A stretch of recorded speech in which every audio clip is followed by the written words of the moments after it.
since the formal declaration of Philip Shaibu, Edo State Deputy Governor, on Monday to contest the 2024 governorship election on the platform of the People's Democratic Party, PDP, saying no one can stop his ambition. The political atmosphere in Edo State has become very tense and interesting, with the likes of Olumide Akpata and Eze Iyamu already on the field campaigning. Shaibu has a Herculean task ahead of the 2024 election in Edo State, especially with the current governor, Godwin Obaseki. Joining us now on the morning show as we take a look at the intrigues playing out in Edo State 2024 election is Reverend Olu Martins, Executive Director, Canvassers for Democracy and Rule of Law. Well, Reverend Martins, thanks for joining us. Good morning. Thank you for your take on Edo 2024. Already, there are frontliners out there, campaigning vigorously. Olu Akpata, Oludi, as he's popularly called, of the Labour Party, Pastor Ozage Eze Iyamu on the platform of the APC, former Secretary to State Government, and then the Deputy Governor, Philip Shaibu, who says he has every right to run on the platform of the PDP, and that his boss, Godwin Obaseki, is intimidating him. So, what's your take?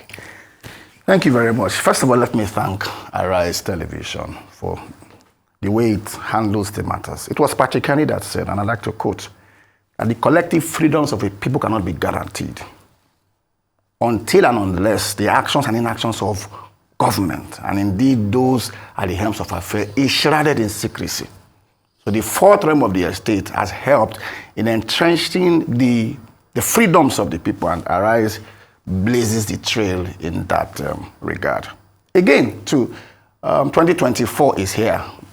Edo State is one of the off-season elections, so naturally there would be all kinds of cards that will be thrown off. But I can tell you that Edo State sits on a tripod, and it is not by mistake that you have an Edo South, the Benin speaking, then you have an Edo Central, the Esan speaking, and then you have the Edo North.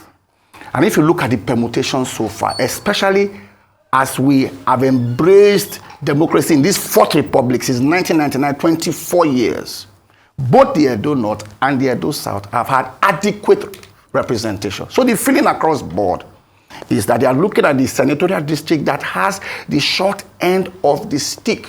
And by the plethora of interests that have been expressed at all the three major political parties, PDP, APC, Labour Party, 85% of them are from the Esan extraction. Because the preponderance of opinions on the street is that we must be fair, there must be equity, there must be adequate representation. And it is against these odds that some persons decided to throw their hat into the ring. Remember that at the national election, people clamored for power to shift to the south. So it will be outrageous. It will be hypocritical, especially for those who are in APC, to clamor that power should shift from the northern Nigeria to southern Nigeria at the last national election, to also be clamored, especially for those who are from the Edo South axis. And the two guys we are talking about are from Edo South axis. It will mean, who are who? Yes, that's Oludi and and several of them like that. It will mean that you want power to remain in Benin for another 8 years after Godwin Obaseki has done his own 8 years. Back to back, sir. From 1999 till date, Edo North has done 24 years. Either as governor or as deputy, sir. Because in 1999 to 2007, it was Lucky Benedion. Only one Edo North person has been governor. No, what he said, yes, that's what I'm saying, that between governor and deputy governor, they've done 24 years.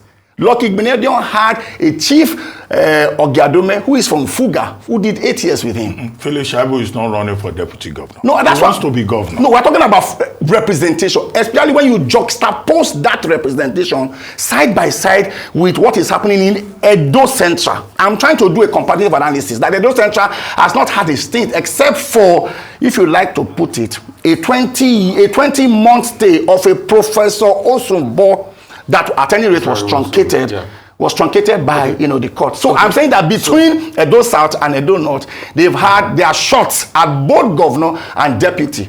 Edo Central holds the short end of the stick. Okay, so that's where everybody is looking at. Esan Nation to produce governor. That's your justification. That's your argument.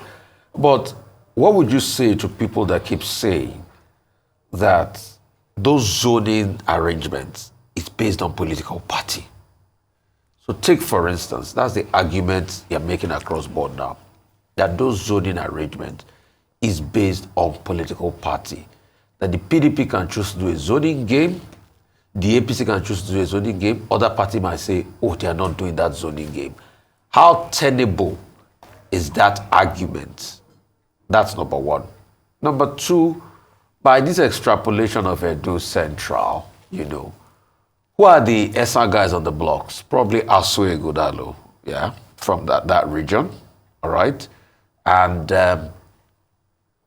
if you look at it, I think probably Asue, you can also give me the names, but I know Asue is from that region. Correct me if I'm wrong. Absolutely. Asue is from that region. So is it that it's tilted toward Asue? But a lot of people are also talking about probably Asue's baggage will be also, Governor Obaseki, the fact that it's coming with him, which a lot of people are saying, yeah, you might want to link them because of the corporate sector thing going on.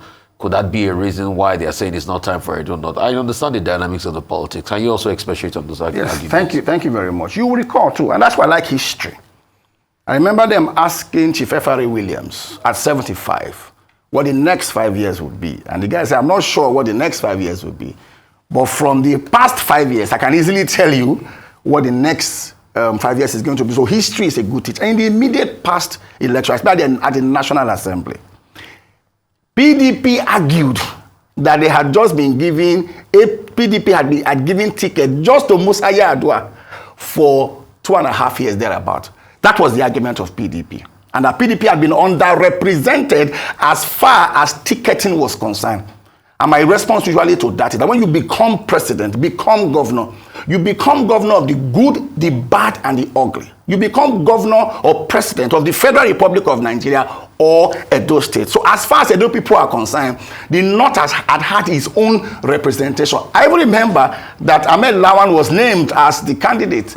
But the preponderance of opinion, because everybody wants to win election, and you can't take sentiments of ethnic representation and ethnic balancing from it.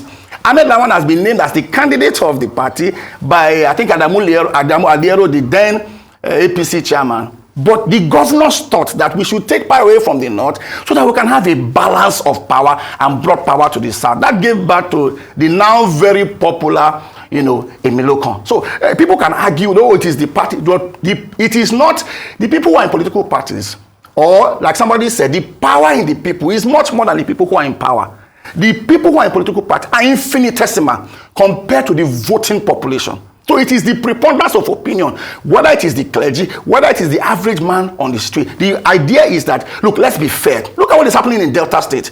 The Urobos have now come to hold power again after 24 years because he went to the Shekiris from James Ubori, went to Duagan, came to the Aniomas, that is... But they're outliers now, but you can also extrapolate that conversation in Port Harcourt, for instance, in Rivers, where after an Equerry man, another Equerry man got it for a very long while. So you can also hold that conversation. No, where Edo people, and you see... So I'm just I agree with you, Edo people are some of the fairest and some of the most hospitable people. Because of time, let's go to talking about Asue Godalo and the chances. Since you can also give me other Esan names. Asue Godalo has not come out to declare officially, and I don't want to base my arguments on conjecture.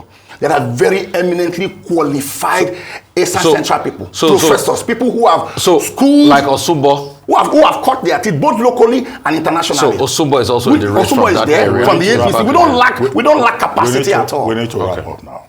There's no zoning arrangements in the Nigerian constitution. Okay? Even if a section of that constitution talks about federal character. So when it's political, everybody is saying zoning.